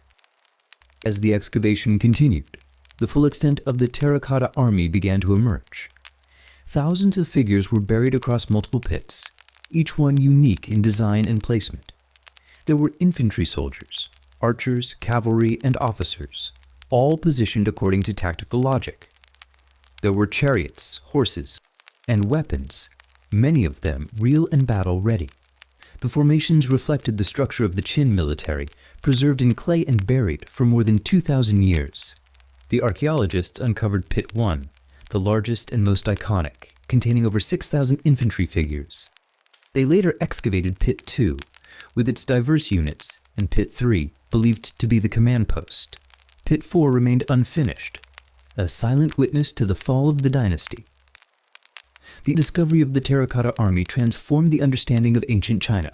It revealed the scale of Qin Shi Huang's ambition, the precision of his planning, and the permanence of his vision. It provided insight into the military organization, artistic techniques, and burial practices of the time. It confirmed historical accounts of the emperor's mausoleum and added depth to the legends that had surrounded it. The figures were not symbolic. They were functional. They were part of a system designed to protect the emperor in the afterlife. They were part of a world built to endure. The archaeologists continued their work with discipline and care. They established conservation protocols, built protective structures, and developed methods for restoration. They studied the materials, the pigments, and the construction techniques. They analyzed the clay composition, identifying local sources and regional variations. They examined the weapons, noting the use of chromium coating for rust resistance. They documented the hairstyles and armor, linking them to rank and role. They uncovered signatures on some figures, revealing the identity of artisans and the system of quality control. The Terracotta Army was not only a monument, it was a record. It was a legacy. The mood among the discoverers remained quiet and reflective. They understood the significance of the site, and they treated it with respect. They did not rush. They did not speculate. They focused on the task, allowing the figures to emerge slowly from the soil. They paused often to observe, to consider, and to appreciate. They felt the presence of history, not as something distant, but as something immediate and tangible. They felt the weight of time, not as a burden, but as a connection. They felt the silence of the army, not as emptiness, but as meaning. The local community responded with a mix of pride and reverence. The farmers who had uncovered the first fragments were honored and remembered. The village became a place of interest, visited by scholars, officials, and eventually tourists. The land was protected, the site preserved, and the story shared. The discovery became part of the national heritage, a symbol of China's ancient civilization and its enduring legacy. It became part of the global understanding of history, studied and admired by people around the world. It became part of the human story, a reminder of what can be created, preserved, and rediscovered. The Terracotta Army was not just a collection of sculptures. It was a reflection of a worldview, a belief in order, permanence, and continuity. It was a reflection of a ruler's desire to extend his authority beyond death. It was a reflection of a society's ability to organize, create, and endure. Its rediscovery was not just an archaeological event. It was a moment of connection between past and present. It was a moment of recognition, of understanding, and of awe. It was a moment when silence became voice, and when clay became memory. The figures continued to be excavated, studied, and preserved. New techniques were developed to protect pigments, repair damage, and stabilize structures. Research expanded, exploring the mausoleum, the tomb mound, and the surrounding landscape. Questions remained about the central chamber, the rivers of mercury, and the traps described in ancient texts. The tomb itself remained sealed, its contents unknown, its silence intact. But the army had been found. Its vigil had been interrupted, not by destruction, but by discovery. Its presence had been revealed, not by force, but by care. Its story had been shared, not by legend, but by evidence. The rediscovery of the Terracotta Army marked the beginning of a new chapter. It allowed the world to see what had been hidden. It allowed scholars to study what had been preserved. It allowed people to feel what had been forgotten. It allowed history to speak, not in words, but in form. It allowed silence to become understanding. It allowed clay to become legacy. It allowed the emperor's vision to be seen, not as myth, but as reality. It allowed the army's vigil to continue, not in darkness, but in light. The rediscovery of the Terracotta Army in 1974 marked the beginning of a new era in the understanding of ancient China. But the significance of the site did not end with excavation. Over the decades that followed, the mausoleum complex near Mount Li became a focal point for historians, archaeologists, artists, and visitors from around the world. Its scale, its craftsmanship, and its preservation offered insights not only into the Qin Dynasty, but into the human capacity for vision, discipline, and endurance. The Terracotta Army was no longer buried in silence. It had become a voice from the past, speaking across centuries with clarity and strength. In 1987, the mausoleum of Qin Shi Huang, including the Terracotta Army, was designated a UNESCO World Heritage Site, recognizing its global importance and ensuring its protection for future generations. This designation was not merely symbolic. It reflected the consensus among scholars and cultural institutions that the site represented one of the greatest archaeological discoveries of the 20th century.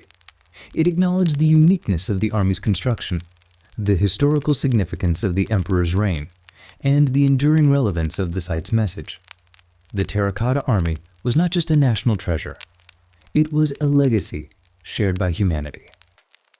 Ongoing excavations have continued to reveal new details about the mausoleum complex, expanding the understanding of its design, its construction, and its purpose. Archaeologists have uncovered additional figures, including musicians, acrobats, and civil officials, suggesting that the emperor's vision extended beyond military protection to include cultural and administrative continuity. They have studied pigments, tools, and kiln structures, refining knowledge of ancient techniques and materials. They have analyzed soil samples, architectural features, and burial patterns, uncovering layers of meaning that had remained hidden for centuries.